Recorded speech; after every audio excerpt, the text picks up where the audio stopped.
Fire Emblem Three Houses might very well be the game that finally brings together this divided fan community. Player feedback has been incredibly positive so far. We've gotten rave review scores from many different outlets across the board. There's been very little controversy surrounding the game outside of some of the marriage options, and the game's been out for about 2 weeks now. So I wanted to sit back and take a look at everything that we know so far about the game's sales data, see how it's performing so far, and maybe what that could mean for the future of the series. Today's episode is also going to be focusing a lot on physical versus digital sales, so if you wouldn't mind letting me know in the comment section down below whether you purchased the game physically or digitally. I'd also love to know if you did go to any stores, if you had trouble finding the game, because that seems to have been a pretty big problem recently in terms of stock and shortages. So be sure to let me know. I would love to find out what the split is on this one. But before we get into all of that, I do have to thank our friends over at Amino for sponsoring this video. Amino is of course the awesome fan community app where you can join and participate in fan communities for just about any game or series. Amino's recently just launched a brand new feature called Stories, where you can now share a series of video clips and create your own narratives by putting together several short clips set with music, stickers, and more. And all of this straight from your phone's camera roll. To coincide with this video, I'm going to be putting together my own Amino story, where I'll be revealing which support conversations are my favorites so far in Fire Emblem Three Houses. So if you'd like to know which ones they are, download Amino from the link in the video description down below or your favorite app store, then search in the Users tab for Lucky Crit and check it out. Be sure to also follow us there to see any of our future stories and content. And I'll see you there. @BenjiSales is a Twitter user who primarily tweets about game sales data and seems to have some connections with retailers across the US. And on the 28th of July, a mere 2 days after the game's launch, he was reporting massive shortages from retailers all across the US. There's also been a lot of responses on both Twitter and Reddit from users saying that they had issues finding copies, and that some of their local stores only ended up getting 1 or 2 copies of the game in stock. It seems that this is also an issue in the UK, with Reddit user Swaglicious chiming in that it's sold out in every store in my area in Belgium, and the biggest online store from Belgium and the Netherlands is also sold out and I can't buy it anymore for now. I can't remember the last time that happened.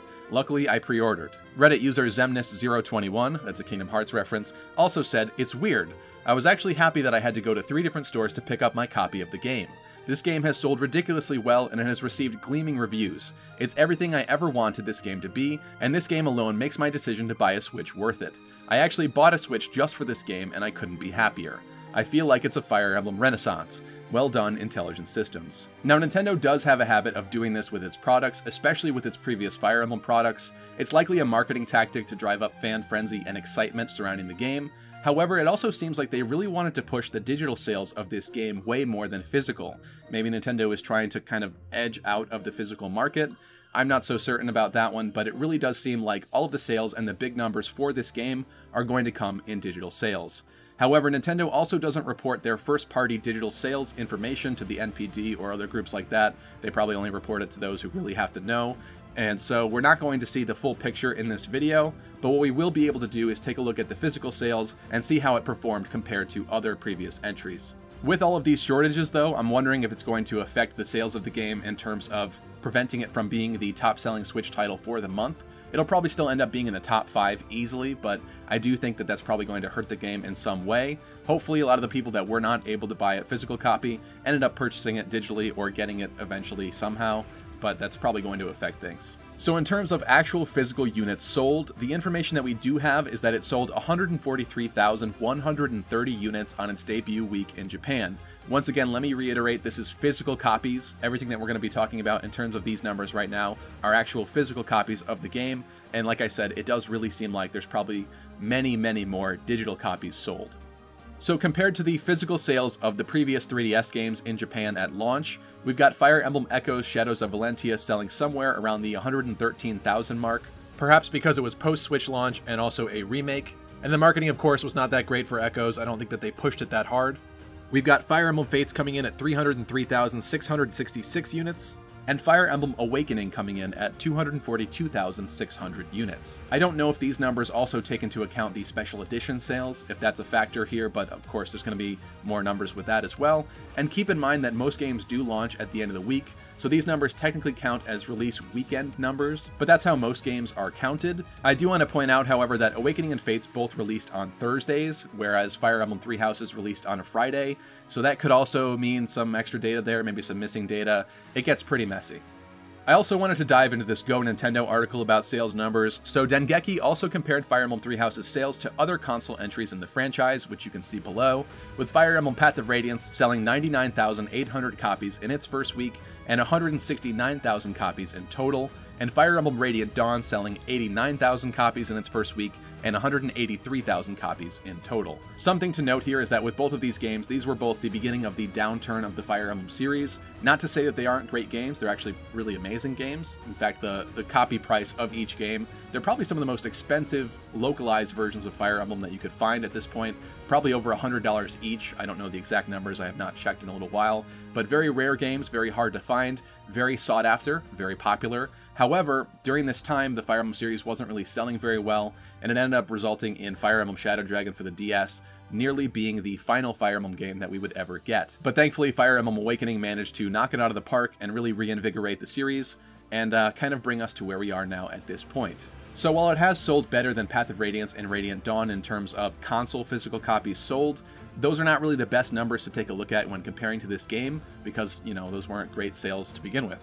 Now you might be wondering, if this game is doing so well, how is it not managing to at least match the sales of Awakening and Fates in Japan, especially after the breakout success of Fire Emblem Heroes and all of the massive interest in the series as it continues to grow? And we have an explanation for that as well. It looks like the initial shipment of games in Japan, the released physical copies of the game, was only about 180,000. That's not even remotely close to the sales of Fire Emblem Fates. They didn't even make enough copies for it to outsell Fates in terms of sales in its first week. What that probably means is that Nintendo really is trying to shift away from physical copies. Now, it's a lot easier for them to obviously just put the game up on their eShop and have people download it there. It's a lot less hassle, so it's probably what they're trying to move towards, but it's kind of unfortunate to not really see how it truly stacks up against Fates and Awakening in this regard. The reason for the less copies could also be because they thought less people would purchase a $60 Switch game as opposed to a $40 3DS title, and it also could be that they really didn't think that a lot of the mobile users of Fire Emblem Heroes maybe would make the jump over to console for this game, but in my personal opinion, I think there's a lot of people that were looking to really get into the series after Heroes, so I think that they should have made a lot more copies. And it's probably these low production numbers across the board that are causing these shortages in the US and in other countries as well. Another thing that I wanted to mention here is that they had these limited time offer Nintendo Switch Game Vouchers available online.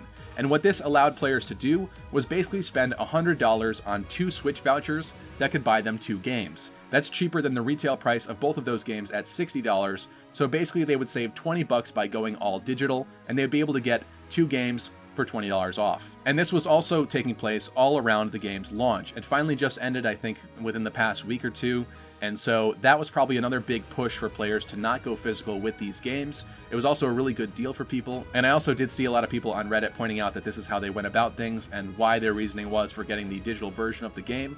So once again, another point for Nintendo trying to go digital, I think. I also wanted to mention that the game's been smashing series sales records in the UK, and for the second week in a row, the game is #1 in the UK. So Fire Emblem Three Houses sells twice as much as previous games in latest UK charts, according to Metro News. Fire Emblem Three Houses sold almost double that of the 2013 launch of Fire Emblem Awakening on 3DS, and more than double the combined sales of Fire Emblem Fates Birthright and Conquest. It also helped that Nintendo released the game at a sensibly quiet time of year, with the only other major new entry being Wolfenstein Youngblood. Even accepting that most sales were likely to be digital, which are not covered by these charts, Youngblood still only sold less than half of that of Three Houses. And according to VentureBeat.com, Fire Emblem Three Houses continues to top UK sales chart. Fire Emblem Three Houses was the #1 best-selling game in the UK for the second week in a row. It finished ahead of FIFA 19 and Crash Team Racing Nitro Fueled. This is yet another sign that Three Houses is among the fastest-selling Fire Emblem games in the franchise's 29-year history. We've also got this article here from My Nintendo News, stating that in Japan, Fire Emblem Three Houses sold through 80% of its initial shipment. Dengeki Online has some new information on Three Houses sales. In Japan, the game has sold over 150,000 copies in its first week, and it sold 80% of its initial shipment. Compared to previous entries in the franchise, it is a significant increase. For example, in its first week, Fire Emblem Path of Radiance sold 99,800 copies in Japan, and Radiant Dawn sold 89,000 copies in its first week. So once again, kind of bad data to compare it to here because those two games didn't end up selling that well overall, so we don't really want to compare it to sales that are not that great, but it is really interesting that it sold through 80% of that initial shipment. And that does also line up with the 180,000 number from other articles too. As of me recording this video, we actually just got a brand new article drop just an hour ago from Nintendo Everything, stating Fire Emblem Three Houses has the largest Fire Emblem launch in US history. Thanks to the latest NPD report, we finally know how Fire Emblem Three Houses performed in the United States. In July, it was the best-selling game across all platforms, and that's not including digital sales. Like we talked about before, the NPD doesn't have access to that information, but that is incredible that the game managed to still be the best-selling game for the month of July. And of course, it also launched on July 26th, so that's the very end of the month. That is amazing. NPD says Three Houses has secured the largest launch of a Fire Emblem game in US history. Launch month sales tripled those of the previous bestseller in release month, Fire Emblem Echoes Shadows of Valentia. Three Houses is already the second best-selling entry in the franchise, and should eventually overtake Fire Emblem Awakening. Wow. So overall, things are looking very, very positive for this game. It's a shame that we won't be able to know the amount of digital copies sold, because it would be really cool to see that number. This game is an amazing combination of everything that we've loved so far from Fire Emblem. It's got a little bit of something for everyone, and so I think that even players who are not used to this type of game are going to love it as well. That's going to wrap up this video. That's everything that I managed to find for sales data so far. If I see anything else interesting in the future, I'll be sure to make another one of these videos, so I hope that you enjoyed it. But like I said, do be sure to let me know in the comment section down below whether you bought physically or digitally, whether you had trouble finding copies of the game, and also let me know how your experience with the game so far has been as well. And I will catch you all next time. Thank you so much for watching.